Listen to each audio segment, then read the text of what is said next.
Meron ka bang headache pero alam mong wala ka namang migraine? Hindi naman mataas ang blood pressure mo, ang cholesterol mo, wala ka ding problema sa paningin o sa mata, hindi din masakit ang iyong ngipin, maaaring meron kang tinatawag na cervicogenic headache. Ang cervicogenic headache ay isang uri ng headache na nanggagaling sa leeg.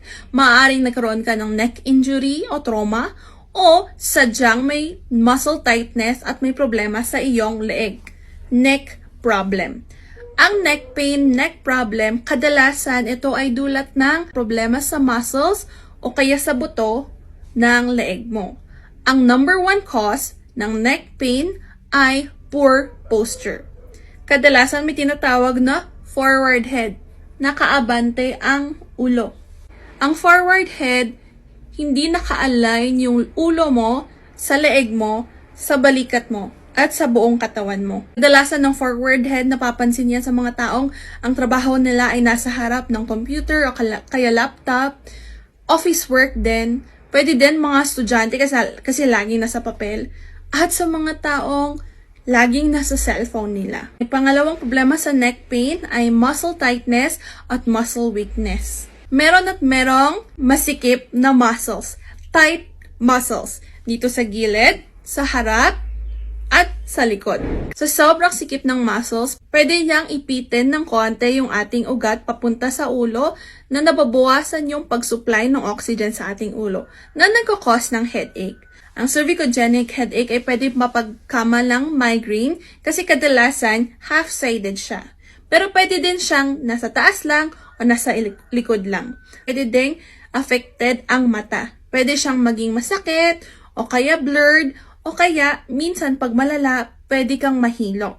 Yun naman ang tinatawag na cervicogenic vertigo. So, bilang physical therapist, ano ang pwedeng i-recommend ko sa inyo? Una-una, always observe proper posture. Wag forward head, wag laging naka-slouch position.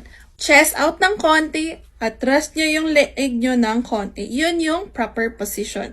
Pangalawa, kung meron ka talagang muscle tightness na sa iyong leeg, tsaka meron ka ng neck pain, tsaka headache, pwede kang mag-apply ng warm compress sa inyong muscles. 15 to 20 minutes lang ha, hindi po ninyo pwedeng tulugan kasi magiging useless yan. Dapat pagkatapos ng warm compress, tsaka ka nagsistretching. Kaya tuturo ko din mamaya ang mga simpleng stretching techniques. Pag sobrang lala naman ng iyong neck pain or neck tightness ng kahit konting pindot, sobrang sakit, pwede namang instead of warm compress, cold compress. Mga 5 to 10 minutes lang. Pwede din kayo uminom ng NSAIDs o tinatawag na non-steroidal anti-inflammatory drugs o kaya pain relievers na hindi naman lakas ang epekto sa ating tiyan. So, ito na yung mga strategy kong pwedeng ituro. Unang-una, ang lateral flexion. Ibig sabihin, pa-side na stretching, no? Umupo kayo ng maayos sa upuan. Yung isang kamay nyo, hawakan nyo yung puwet o dulo ng upuan nyo sa gilid. Yung isang kamay, hawakan yung tenga. Kung hindi nyo abot, dito lang sa taas ng tenga. At dahan-dahan ninyong hihilain. Hanggang dun lang sa naramdaman nyo yung hila. May konting sakit pero wag masyadong masakit. Ang stretching dapat hindi yan masyadong masakit. Slight lang, ganun ba?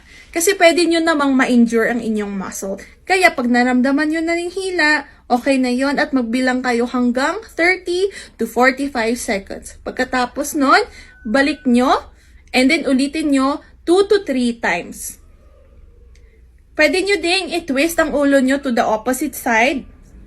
Tapos, pababa. Gawin nyo din sa kabila. Okay? And, para ma-stretch yung mga muscles sa likod, yung usual na, diba, ganito. Tapos, pababa. May isa pang stretch na kadalasan hindi din nagagawa. Ito yung stretch na kailangan may chin retraction. Ibig sabihin, i-atras nyo yung baba nyo.